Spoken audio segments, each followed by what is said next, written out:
Choisir son maquillage. Bien sûr, d'abord selon son âge.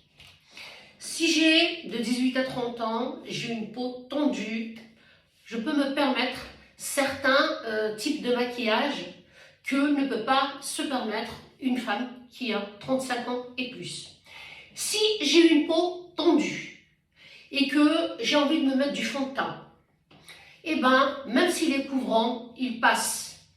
Le fond de teint, bien sûr, on le déconseille toujours quand on n'en a surtout pas besoin, parce qu'on a une peau qui est sans imperfection. Dans ce cas-là, pourquoi mettre du fond de teint? Il faut savoir que la peau exprime des émotions, c'est-à-dire notre peau est vivante.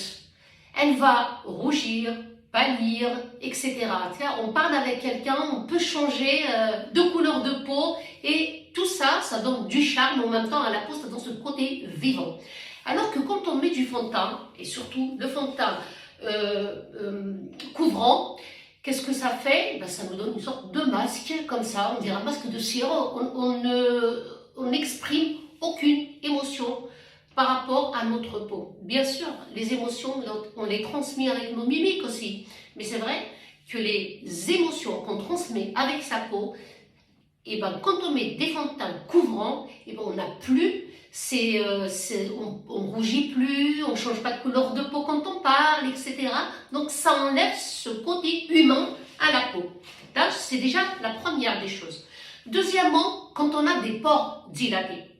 Alors là, je parle pour tous les âges. Quand on a les pores dilatés, s'il vous plaît, juste parce que tous les jours, je vois ces cas, quand on a les pores dilatés, à très dilatés, évitez de vous couvrir de fond de teint. Pourquoi? Parce que ça rentre dans les pores et ça encrasse d'abord les pores, mais aussi, ça ne couvre pas les pores dilatés du tout. Sauf que ça fait bizarre, ça accentue ce côté pores dilaté. Tout comme les femmes qui ont plus de 35 ans qui mettent du fond de teint sur leur peau. Alors, le fond de teint sur les personnes qui ont 35 ans et plus, le problème c'est qu'une personne qui a un certain âge, qui a une peau qui n'est pas très tendue, qui n'est pas tendue comme un tambour on va dire, et ben le fond de teint s'incruste dans les ridules et dans les rides et on a l'impression qu'elles sont encore plus creuses et qu'on en a plus. La moindre petite ridule on a l'impression qu'elle est 2 fois plus grosse qu'elle l'est, 2 fois plus voyante. Donc, déconseillé aux peaux matures. Les peaux matures qui aimeraient quand même se mettre du fond de teint parce qu'elles ont des taches ou chacune sait elles ont une cicatrice à cacher ou elles veulent, le fond de teint pour moi, je l'appelle le cache-misère.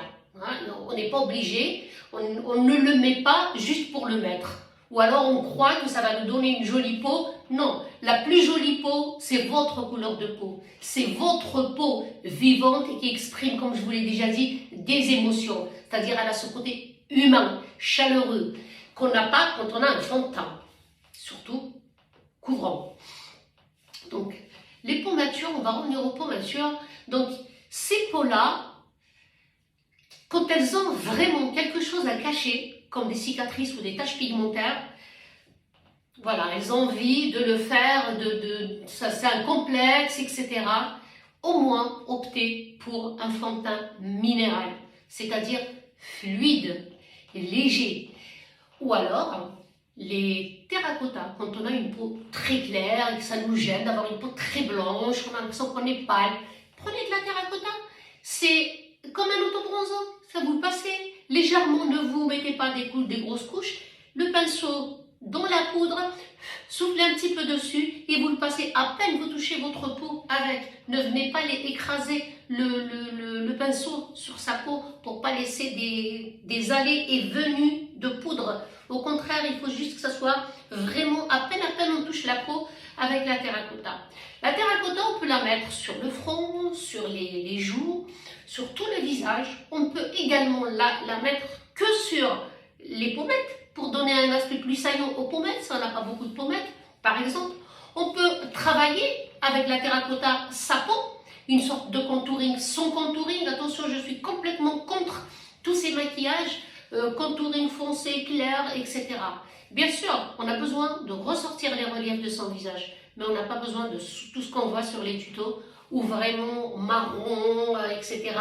Bien sûr, sur les photos ou vidéos, on ne voit pas, en plus elles mettent des filtres, donc il n'y a qu'à voir. Par contre, croisez quelqu'un avec du contouring dans la rue et vous comprendrez tout de suite que c'est pas très très joli.